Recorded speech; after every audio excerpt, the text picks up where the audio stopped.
Foi Dia dos Pais, e pensando um pouco nesse tema, e que já estava um pouco presente na minha cabeça, no episódio de hoje nós vamos explorar um pouco esse tema fundamental na construção da nossa identidade, o pai. Mais especificamente, a figura paterna que vive dentro de nós. Como essa presença interna molda a nossa personalidade e como a nossa relação com essa figura interna reflete diretamente em quem somos e em como a gente se posiciona no mundo. Meu nome é Vanessa Gazeta e esse é o podcast Mundo Interno, um programa que fala sobre as questões emocionais do expatriado. Esse tema também faz pensar na presença de uma herança psicológica, da autoridade e seus desmembramentos, do amor e das sombras, que também faz parte desse lado tão essencial na nossa vida. Mas, para falar disso comigo, me ajudar nesse tema tão complexo para mim, temos o Felipe Savieto. Oi, Fê! Olá, Vanessa. Você tá me colocando nessas enrascadas de falar de temas complexos, né? Ainda bem que você é corajoso, meu amigo, porque esse tema realmente eu precisava de uma ajuda assim como a sua. Ok. É um tema tão necessário, eu acho, e que permeia muito a minha história. Então, vamos construir junto essa pauta. Vamos. Fê, quando eu pensei assim nesse tema, tinha a questão do Dia dos Pais, mas também eu estava muito pensando numa coisa da soltura e do aprisionamento. E como isso tem muito a ver com a figura paterna. Quando eu falo figura paterna, eu não me refiro a necessariamente os nossos pais, porque a figura paterna ela pode ser, sim, um pai, ela pode ser um tio, um avô, ela pode ser um chefe, ela pode ser um professor, ela pode ser algum guia religioso que a pessoa teve. É uma figura que de alguma forma representa para a pessoa uma espécie de ordem, uma espécie de aquela pessoa que pôs um certo direcionamento, que pôs um certo limite, né? Também uma certa sabedoria. E eu estava pensando um pouco nisso, como essa figura, agora que eu já expliquei o que é a figura paterna, né, que não é só o pai, como ela está ligada a isso de soltar, prender, as crenças que a gente tem sobre si mesmo, sobre o mundo. A gente começa, por exemplo, né, todo mundo entra na terapia, ou nem sempre entrou numa terapia, mas quando está falando de si, a gente tende a falar talvez mais da mãe. Mas eu fiquei pensando na figura paterna como esse lugar que, se a gente pensar em Freud, né, é castradora, faz parte, mas ao mesmo tempo, quando ele te castra, né, quando pensando no complexo de Édipo ou alguma coisa assim, quando ele te limita, mais tarde aquilo vai te libertar. Né? Quando você entende, tem certas coisas que são não para mim, mais tarde na vida aquilo vai te libertar para você então ir atrás do seu próprio caminho. É curioso, né, que você foi falando e fui pensando nesse paradoxo, que é essa figura paterna, ou às vezes função paterna, né, que às vezes a gente fala que ao mesmo tempo ela limita, mas eu penso que ela limita nessa nossa fantasia de uma simbiose perfeita com aquilo que seria a função materna, né? Essa simbiose de que existe uma forma da gente se mesclar num outro ser que a gente ama muito, que nos nutre, e aí essa função paterna vai dizer esse não para a gente, né? Olha, aqui não dá, esse encaixe perfeito, ele não é possível. E aí é justamente isso, eu pensando agora, que nos empurra para a vida, né? Porque é aquilo que nos tira dessa fantasia de ficar preso na nossa própria família, como se a gente pudesse encontrar uma satisfação perfeita. E aí, como não resta mais essa possibilidade, a gente vai ter que se abrir para a vida, a gente vai ter que, você falou agora, né, encontrar o nosso próprio caminho. Então, é muito paradoxal, né? Porque ao mesmo tempo é uma castração, mas por outro lado é uma libertação no outro sentido, né? Para um outro lado. Sim, mas é isso, né? Você vai tendo alguns nãos, você vai essa força masculina ou essa figura paterna, que às vezes até é representada por uma mulher também, às vezes por uma instituição, a escola também pode ser isso, mas vai te mostrando os limites e depois também vai dizendo, né, tá, você não é a última bolacha do pacote, você não é tão importante assim, você não é tão único assim, mas isso também te dá uma liberdade tremenda mais tarde, né? De buscar, então qual é o meu lugar nesse mundo? Justamente porque o nosso desejo é interditado ali, né? A gente vai ter que criar algo novo para dar um certo destino para o nosso desejo. E aí eu acho importante, Ru, a gente fazer um parênteses de que, embora a gente use essa expressão figura paterna ou função materna, isso não tem nada a ver com gênero, né? Não tem nada a ver Claro. com ser o sexo masculino, é o sexo feminino, é, isso é muito simbólico. Às vezes vai acontecer ambas as funções na mesma pessoa, mas embora é importante que nós todos tenhamos essa clareza de que é preciso mais de uma pessoa para criar um ser humano, né? Então, Sim. mesmo que seja um casal homoafetivo, você duas mulheres ou dois homens, ou que seja uma mãe solo, um pai solo, mas esse lugar de função paterna vai estar em alguma pessoa, né? E não tem nada a Sim. ver mesmo com o que a gente pensava no passado, que isso deveria ser um homem. Mas acho que vem nessa ideia de que a gente cresce a partir dessa simbiose que nos é negada. Eu gosto muito de usar o exemplo de que a gente aprende a falar para dizer não. Porque se a gente tivesse, vamos supor, alguém, né, que nos compreende 100%. Então a gente está com sede, a pessoa vai lá e dá água. A gente está com fome, a pessoa vai lá e dá comida. A gente quer a comida X e não a Y. A pessoa vai lá e dá a comida X. A gente não teria por que desenvolver linguagem, porque todo o nosso desejo seria satisfeito por essa fantasia de que alguém nos compreende perfeitamente. E aí, a hora que a gente quer muito uma coisa e aquilo nos é negado porque a pessoa não entende ou porque a pessoa, sei lá, aí a gente vai ter que aprender a se comunicar. Ou alguém está oferecendo algo e a gente não quer aquilo, a gente quer outra coisa. E a gente tem que dizer não. É a importância da castração, de que não tem essa simbiose perfeita como um instrumento de ida para o mundo, da gente evoluir. Então, essa função paterna que vai nos castrando, eu acho que é, de fato, aquilo que empurra a gente do ninho, né? Sim, muito interessante isso que você está falando. Eu estava pensando nisso no fim de semana, foi Dia dos Pais, né, no Brasil, e minha mãe me mandou aquela música do Fábio Júnior, do pai. Aqui era Dia das Crianças, aqui no Uruguai. Então, eu estava em outra vibe, né? Mas eu pensei, vou ler a letra, porque eu já sabia que eu ia gravar esse programa. Eu pensei, vou ler a letra, deixa eu ver. E aí ele tem uma parte que ele é uma conversa dele com o pai dele, né? A música se trata disso. Ele fala, não vou lembrar da letra exatamente textual, assim, mas era me ensina a viver, me ensina o que é o mundo. E eu falei, nossa, é muito a ver com o que é a função paterna mesmo, né? Me diz o que é o mundo. Como se o papel do pai fosse esse mais do ativo, de colocar a pessoa, de uma certa forma, num certo movimento. A função materna, ela te dá aquele mundo que é interior. Como você vê a si mesmo, como você olha para si mesma, os seus sentimentos, como você sente as coisas. Mas essa figura paterna, ou essa função, né, essa sensação paterna, te joga no mundo. Enquanto a mãe fica tentando assim, não, eu pelo menos, né, mas eu vejo as outras mães que eu acompanho também, você fica tentando adoçar o mundo para o seu filho. E aí vem o pai, pá! Não, porque tem que ser, porque o mundo é perigoso, porque tem bandido, porque isso aqui, isso aqui. E eu fico pensando quando, por exemplo, quando não é essa figura paterna que eu presencio, por exemplo. E eu lembro de uma amiga que a prima dela, que eu não conhecia muito bem, ela tinha um pai muito muito doce, um pai muito, a gente falava que era um príncipe encantado, o pai dela. E ela não conseguia se relacionar nunca. E a gente falava, nossa, mas por quê? E aí eu lembro que, éramos duas estudantes de psicologia, aquela psicologia selvagem, a gente louca para diagnosticar as pessoas. E a minha amiga dizia, cara, ela tem um pai tão perfeito, um pai tão príncipe encantado, que nenhum homem, né, vai estar a essa altura.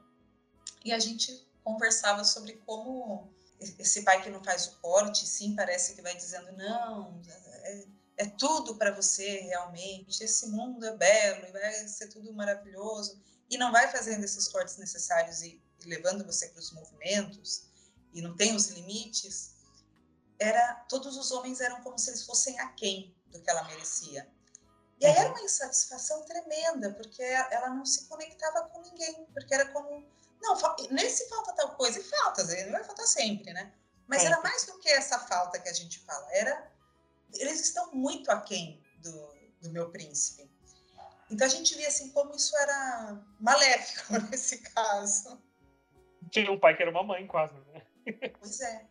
Como não é legal, né? Não, acho que não. Porque, de novo, eu acho que reforça essa fantasia de que a gente pode encontrar tudo que a gente deseja dentro de casa, sem que a gente tenha que ir para o mundo lá fora, né? É uma sensação de que a filha casou com o pai, né? Uhum. Não Exato. busca lá fora, né? Tudo lá fora é muito pouco, né? Muito aquém. Mas é uma fantasia, né? Porque, assim, é quase impossível que, por mais incrível que esse pai seja, e eu não duvido, e beira impossível que ele tenha todas as características que ela espera, né? De uma pessoa, de um companheiro, uma Claro. companheira, sei lá. Sem dúvida, está muito permeada pela fantasia, né? Que eu vou pensando assim, a gente vai crescendo e as fantasias que a gente tem, né? Das pessoas que a gente ama, geralmente pai e mãe, elas vão caindo por terra, né? Você vai vendo, nossa, mas ele faz tal coisa, minha mãe faz tal coisa, meu avô faz tal coisa.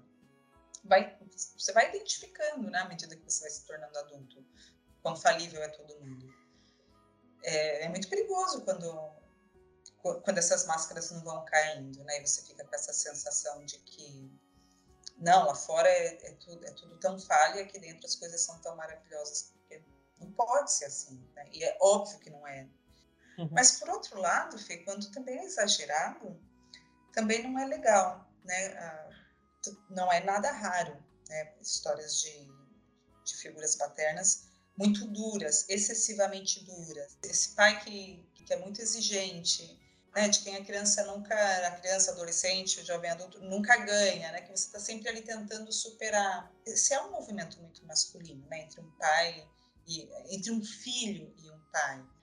E quando não tem essa possibilidade, né, de alcançar esse pai ou essa figura paterna, também é muito duro para a pessoa. Eu disse quando tem muita competição. Não, eu digo quando fica imposto que eu é que sou esse fortão e sempre serei. E você sempre vai ficar nesse lugar de uma cópia minha. Uma cópia diminuta minha. Sim, eu acho que tem uma série, não sei se você chegou a assistir, que chama Succession. Eu não assisti, é boa? Tá? É maravilhosa. É uma série sobre isso. É uma série da HBO, onde tem um. É sobre uma história de família. E é um pai, ele é dono de um dos maiores conglomerados de mídia dos Estados Unidos. E aí ele está envelhecendo. E a série é sobre quem vai suceder. E aí tem toda a trama e qual filho vai poder, enfim, ocupar esse cargo. Eu não quero dar spoiler da série, mas entrando no nosso tema aqui, ela retrata um pouco isso de um pai muito potente, que construiu um império e que não é capaz de se encolher, né? Eu gosto daquela frase que diz que quanto maior a armadura, mais frágil o ser que está ali, né? Então, se a gente tem esse pai que visualmente é muito, muito, muito potente e ele não tem uma estrutura interna potente, né? Ele tem uma estrutura externa, aí ele não pode se encolher e não pode dar espaço para os filhos crescerem. E acho que é uma das situações mais difíceis da gente vivenciar quando a gente tem um pai assim, que é muito frágil internamente, muito potente visualmente falando, porque os riscos de você crescer, será que eu vou conseguir? Será que eu vou ser capaz de superar o meu pai?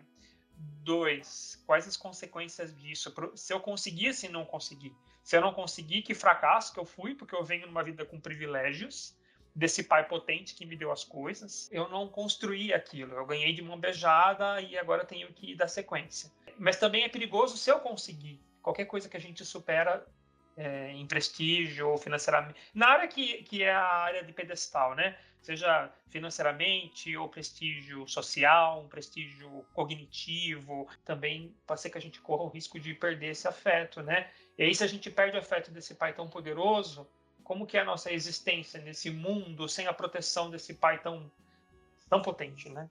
Eu fico pensando no envelhecimento, né? Que é do do que trata essa série que você está falando. É inevitável, né? A gente vai ficando mais velho e nossos pais nem falar.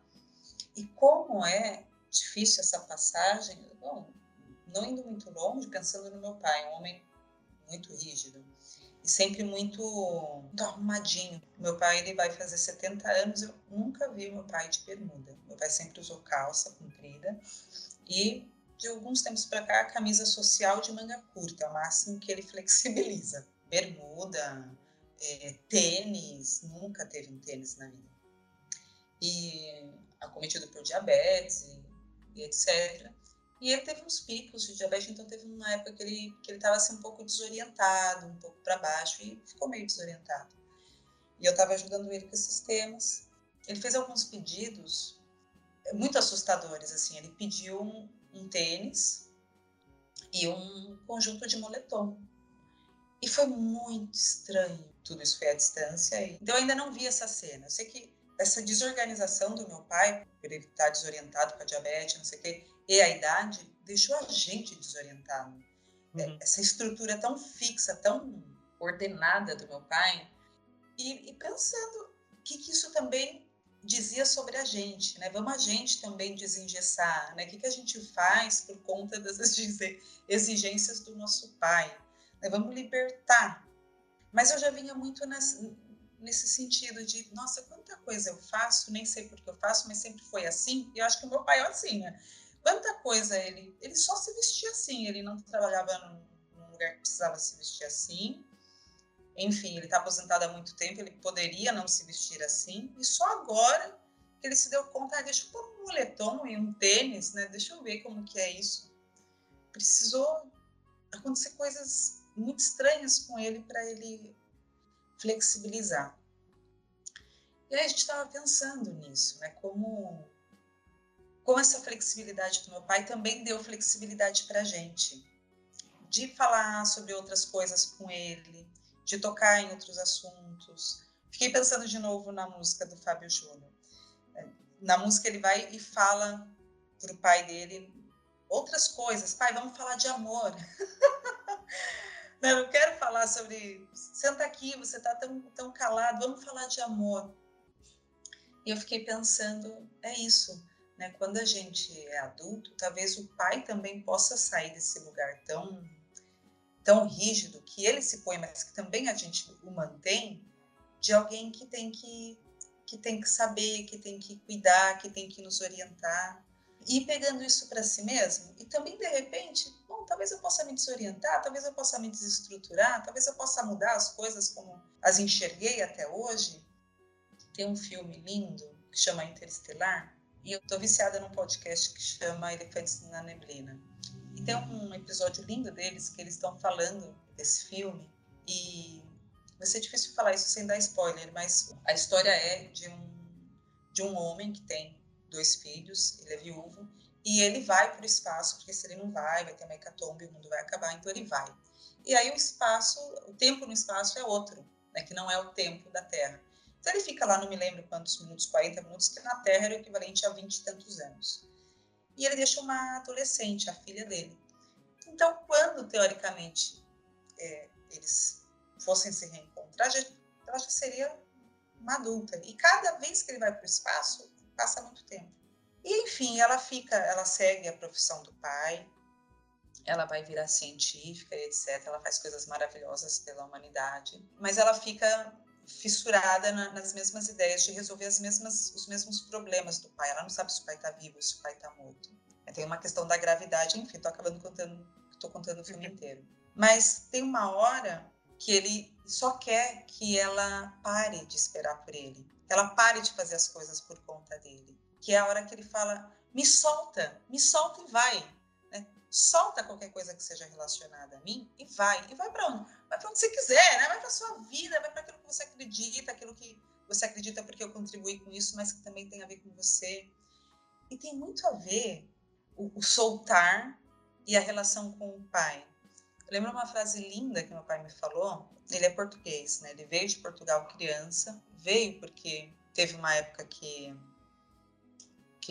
Portugal estava em guerra, e então eles iam mandando os portugueses para essa guerra. E os irmãos do meu pai foram pro Brasil, meio que fugida, assim. Meu avô os mandou pro Brasil porque eles estavam nessa idade de ir para a guerra. Meu pai ainda era criança, ainda tinha alguns anos até chegar. Mas o meu avô morre nesse interim. E aí a minha avó, viúva, com 3 crianças, uma delas meu pai, e os outros filhos mais velhos, que eram super jovens, um tinha 18, outro devia ter 20, estavam no Brasil, tentando a vida. E aí eles ficam sem a mão de obra dos homens, que era o meu avô e esses 2 mais velhos, e eles viviam da terra, da fazenda dos animais. Então eles tiveram que ir para o Brasil, meio que já quase que na pobreza, venderam o que tinham.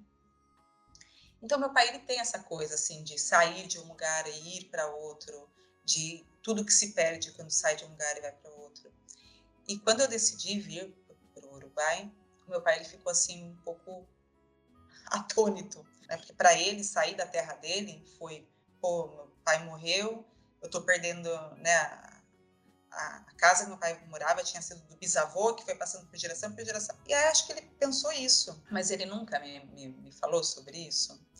Faz 14 anos que eu moro aqui, recentemente ele me falou disso. O que ele falou para mim é: eu te amo muito, mas eu não posso ficar te segurando comigo. Então vai, se você acha que é isso que vai te fazer feliz, então vai.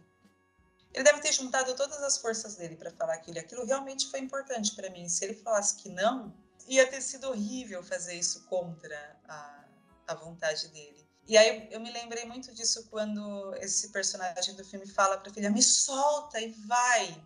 É que é uma sorte, né, Ivan, eu penso, porque uma frase que eu recordo, não sei se ela está correta, mas ela é mais ou menos assim: como é potente aquele que se sabe ser amado. Eu acho muito linda essa frase, porque quando a gente tem essa segurança de ir para o mundo com uma figura que não vai negar o afeto, o amor, quando a gente for, a gente tem, assim, meio caminho andado para ir, sabe?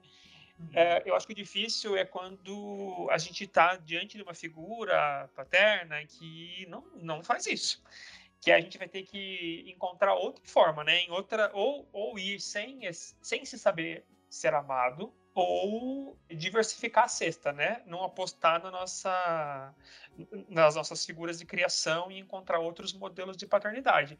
Aí, no seu caso, eu acho que é bonito isso, né? Que você conta do seu pai, porque ainda que com muita dor, seu pai sabe o peso que é emigrar e tal, acho que ele te apoiou, né? Ou pelo menos não te negou. Então, é um privilégio, né? A gente ter. Muito bom isso, Fê, que você está dizendo. É um privilégio, né? Nem sempre acontece isso. Tampouco quer dizer que, né, que a minha história é maravilhosa, mas me faz pensar que é verdade isso que você está dizendo. Quando você não tem isso na sua história, nessa história inicial, não quer dizer que então está perdido. Eu acompanho muitas histórias de como isso vai sendo alimentado e conseguido com outros encontros, com encontros de alguém, um chefe, um amigo, o pai de um amigo, uma pessoa que às vezes você encontrou com ela uma vez, mas ela te falou uma coisa significativa que te marcou e te salvou de muita coisa. Então, nada está perdido. E a gente, quando a gente não tem, a gente vai atrás. Né? Uma das nossas características, ficar carente por aquilo e ficar tentando se alimentar daquilo o tempo todo.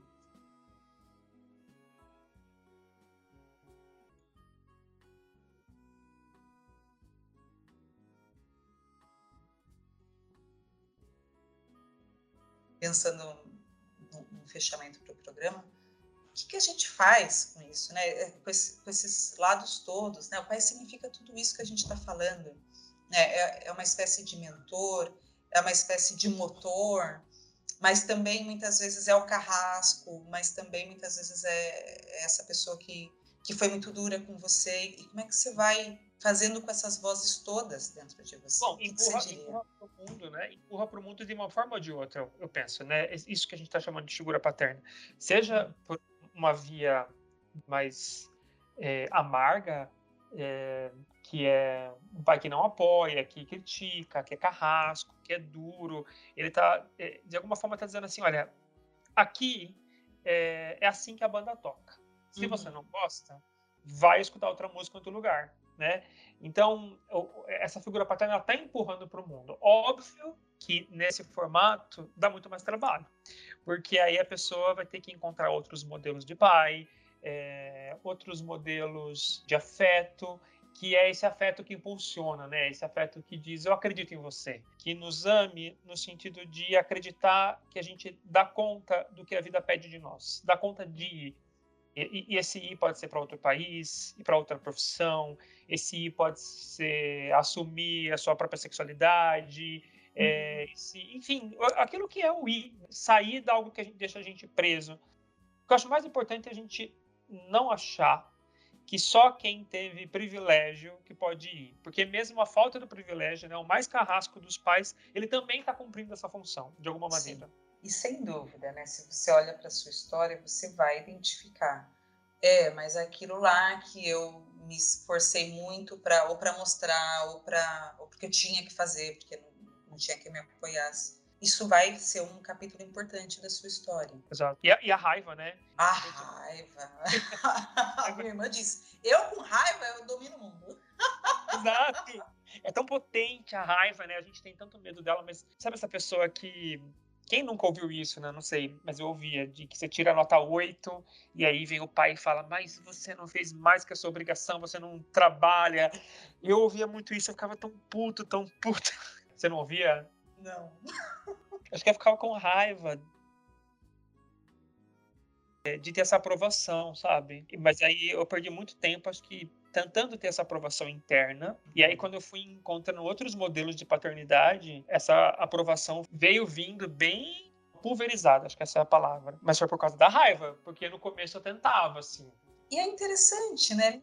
Em algum momento da sua história você poder ir vendo onde isso floreou, no sentido de onde isso foi positivo, mas onde isso ainda é um peso, né? Onde isso, em lugar de ser uma coisa que te acrescenta, é uma coisa que te resta, né? Que é pesado, que são aquelas palavras ruins, né? Que você escuta de você mesmo, né? Poderia, não é o seu caso, mas poderia ser de novo não foi o 10, né? De novo você não deu o máximo de si.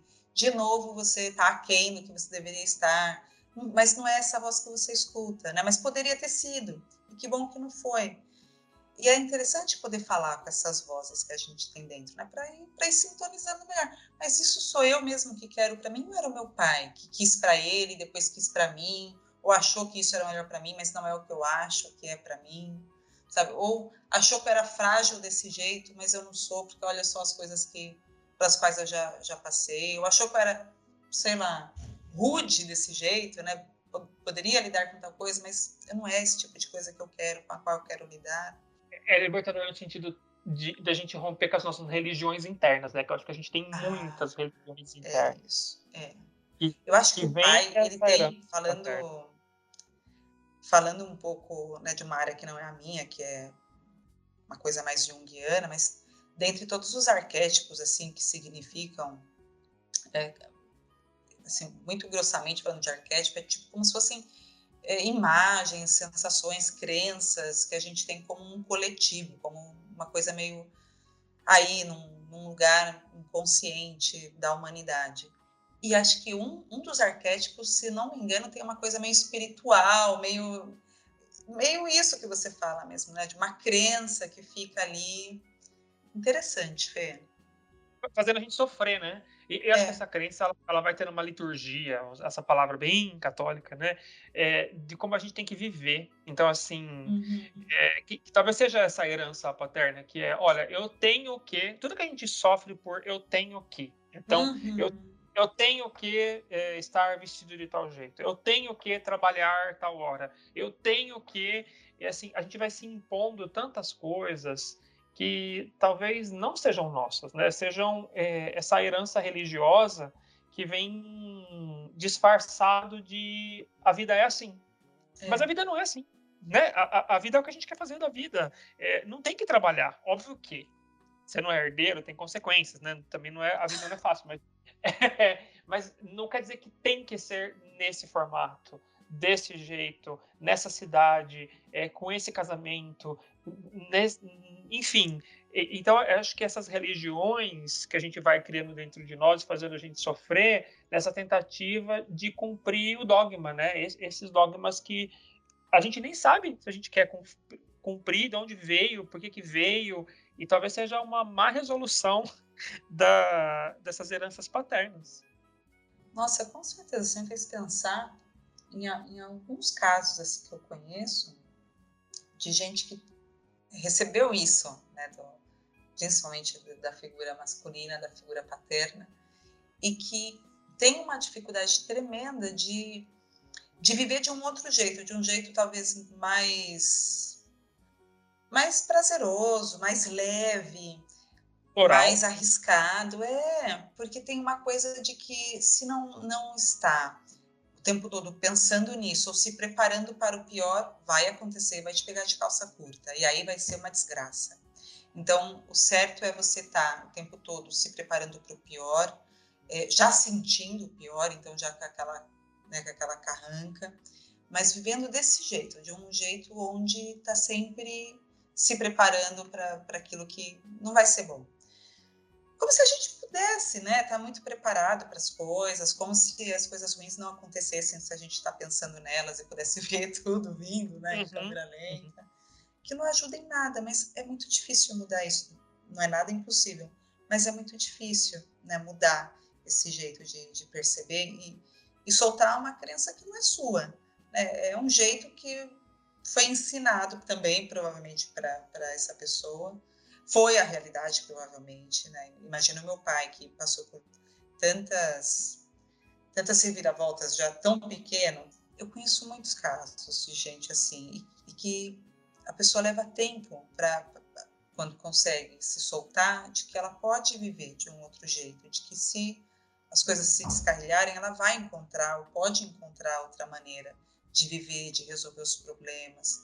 Não precisa estar no sofrimento, porque é como se o sofrimento ou aquela preocupação justificasse e, de alguma forma, a tivesse mantida assim, fora da mira do ruim, sabe? Então, o ruim não vai acontecer comigo, porque como eu já estou sofrendo, estou fora das vítimas. É engraçado, né? Porque às vezes quando isso que faz a gente sofrer tanto acontece, é quando as pessoas se libertam, né? É quando aquilo que não poderia acontecer de jeito nenhum chega na nossa vida, que aí a gente fala assim, bom, então tá.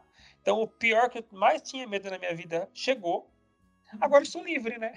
Então, que eu acho que é quando às vezes as pessoas dão uma guinada. E às vezes é o melhor que pode acontecer, né? Porque, no Sim. fim das contas, esses medos todos, eles sempre têm um pezinho na realidade, não é que eles são... O problema da nossa fantasia é que ela tem um pé na realidade, ela não é... Não é uma fantasia, você não tá com medo, sei lá, de ser atacado por gnomos carnívoros. Medo de que você passe fome, né? Medo de que você perca o emprego, tudo isso é real.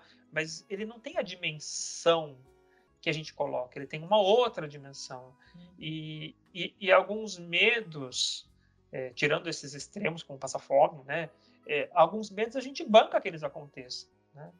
E às vezes a gente demora uma vida inteira para reconhecer que, tá, se acontecer isso, eu banco. Né? Se aquela pessoa dizer não para mim, se aquela pessoa falar que eu não entro mais na casa dela se eu fizer tal coisa, tá bom, eu banco. Não que seja fácil, né? Mas a vida às vezes ensina que a gente banca. É mesmo, muito bem colocado, Fê. E acho que isso tem a ver também com. Nada é garantia de nada. Se você ficar sofrendo antes, não quer dizer que você vai ser absolvido de coisas futuras. Do mesmo jeito Não vai. se você se arriscar e bancar e saber que você vai. Né? A vida é isso também, né? É você entender que os adultos foram responsáveis por você por um tempo, né? E passavam um pano para você. Agora acabou. Agora é você. E se você não se responsabilizar ou achar que não está se responsabilizando, as consequências vão chegar igual. Né? Então é melhor ficar consciente disso tudo e fazer uma vida mais significativa, né? E talvez mais interessante para si mesmo, do que ficar, né, debaixo de um guarda-chuva meio que imaginário. E uma vida significativa a partir daquilo que a gente tem. Porque eu acho que outra fantasia que a gente tem muito é de que existe um eu nosso muito purinho, intocável, que se não tivesse tido o pai que a gente teve, né, a mãe que a gente teve, a história que a gente teve, É, esse eu intocável estaria saltitando pelo mundo sendo feliz, entendeu? Sendo Elon nossa, Musk. muito bom, Fê. O nosso eu é isso, né? Ele vem a partir dessa nossa história. Então, a vida que a gente cria é uma vida a partir disso, a É, partir daquilo que a gente viveu e não negando aquilo que a gente viveu. é aí a vida, Fê. Todo esse tempo que a gente passa muito tempo negando, fantasiando, reclamando, amaldiçoando, né, as coisas que a gente Uhum. teve que não foram, né, não contribuíram para este ser perfeito que a gente pensa que tem, né, esse purinho lá dentro da gente. É necessário. A gente precisa também passar por esse purgatório para poder chegar, mas a vida mesmo ela é a partir disso que você está Uhum. dizendo. É quando você, de fato, tem poder de mudar mais coisas, né? Ter uma vida mais, eu volto a dizer essa palavra, interessante, né? Onde você para de, mas, né, foi assim, e aí tudo isso acontece comigo, e aí eu não consigo tal coisa.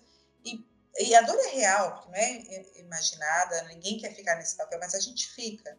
Né? E quando você vai a partir, tá, mas é isso, foram essas as pessoas que eu tive, com essas coisas boas, essas coisas ruins, ainda que fossem pessoas horríveis, é essa vida, e é esse quem eu sou, o que eu vou fazer? Uhum. Então, eu faço isso, eu faço aquilo, eu consigo tal coisa, não consigo aquela outra coisa. E aí você vai vivendo, vai fazendo escolhas, vai testando o que Exato. te deixa bem, o que te deixa mal, né? Onde é que você sente pulsar, né, a sua vida. O seu desejo é a partir disso também. A gente deseja a partir da nossa história.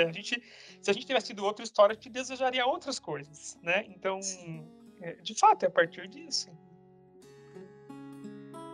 Bom, Fê, então vamos ficando por aqui, embora ainda tenha muita vontade de falar. Quem quiser falar com você, como te acha? No Instagram, que o endereço é conversa pra viagem. E eventualmente eu tô dando uns 2 centavos de contribuição dos meus pensamentos por ali. Besteira, adoro os vídeos que você faz. Esses que você tem feito ultimamente são a coisa mais legal. E quem quiser saber mais ou quiser seguir a gente no Instagram, eu tô no @mundointernopsi ou então no site mundointerno.com. É isso, vai ficar tudo isso no post do episódio. Então o programa vai ficando por aqui. Espero que vocês fiquem bem. Fê, muito obrigada. É uma delícia bater papo com você sobre todos os temas. Eu que agradeço de você me convidar. Ai, Fê, digo mesmo. Um beijo enorme. Tchau. Beijo, tchau.